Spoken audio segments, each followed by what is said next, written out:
Do you think peers and other students are well informed about what's going on?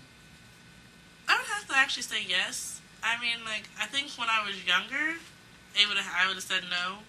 But at least from what I've seen or from the people I hang out around, they are concerned about what's happening in the world. They're a little bit more in touch, and I think the technology kind of helps that. You know how people are always telling you, well, Google it. It's just one of those things that have stuck with our age group, I guess, and it's really one of the main ways of finding out what you really want to know nowadays. Google has like the answer to almost everything. So. Usually when I'm trying to find out about more things, I go to Facebook because somewhere's going to have a status about it and usually comments about it. And then usually I'll watch the news, like the 5 o'clock news or 6 o'clock news. And then if anything else, I'll get the newspaper the next morning and kind of go down from there. The internet's a lot more just like quick information than watching the news. And I find the news a bit more just depressing since it's a lot more just disasters here and such a person was kidnapped. And just the news, I can more just pick what I want to look at. Can you recall a major news event that's happened in the past year or so? In the past year, major news event. Weren't there some floodings, I think, in, was it Bangladesh or out in that area, like Pakistan, I think, had some major floodings. Was it this year? I can't recall. The past year, one of the major news events that I've actually paid attention to is some of the political goings on that have been going on, like with the president and the oil spills and stuff like that.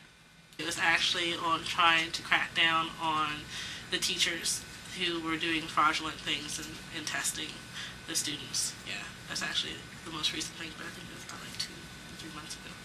The most recent major news event I remember is the North Korean attack on the South Korean island. And there's like a bunch of artillery shells exchanged, and there's a lot of tension over that. Well, not so long ago, like today, really, I heard about that lady that put claim on the moon in Madrid, Spain. I mean, on the sun. I'm sorry. On the sun. Yeah. I mean, how'd you go about hearing that? Just guys talking about it, and I looked it up right today in Yahoo or Google. I think I Googled it. I got on Google, and then some other websites came up, like CNN, and I kind of just browsed it for like 2 minutes and went on.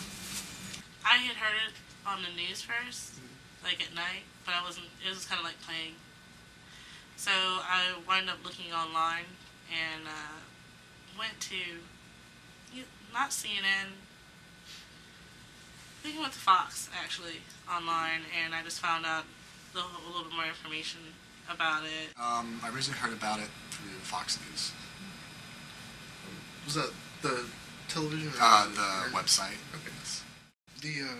The people producing news, do you think it's okay for them to maybe show a bias or show their opinion on a certain...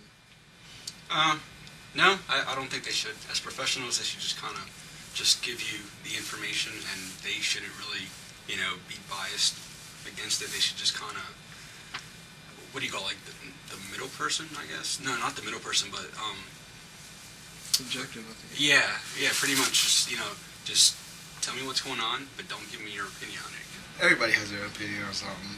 They put it in there. Even, I mean, you might not catch it at the moment, but there's always that little opinion that everybody has. Even reporters, columnists, always have that little opinion of them. Yeah. We're all humans. All have our opinions. With some things, there isn't really a way to make it completely and totally unbiased, and any way you look at it, you're going to kind of be able to tell what they think, but I think for the most part, they should definitely present it just without putting their personal views into it. I think that it's necessary for someone who's commenting on the news to have a voice. They should have a stand one way or the other. But on the other hand, I think that it should be tempered because you are informing it. And it's so easy to sway someone because for a lot of ways, that's the first time someone could be hearing. I think having news being entertaining just helps with concentration. Lots of people, like, there's too much entertaining where it's like not really taking it seriously. Also, just if it's too boring, then I think people won't actually tune in and listen to it. I think news should definitely be entertaining. I think they need to make sure they draw the line with it getting too funny or, too much maybe making fun of things. But I think it will draw more people in, particularly a younger crowd, to think, oh, well, this is kind of funny, I'm going to listen to that, or putting things in a way that people can understand it more, that maybe has that humorous edge, or just more applying it, an application to your real life. It really is a very fine line between making things that are really serious topics just about entertainment that I would have a problem with. Because there's a lot of things that are going on in the world that we just don't need to think are funny or think are amusing or like eye-catching, because I think then people have a really easy way of becoming jaded.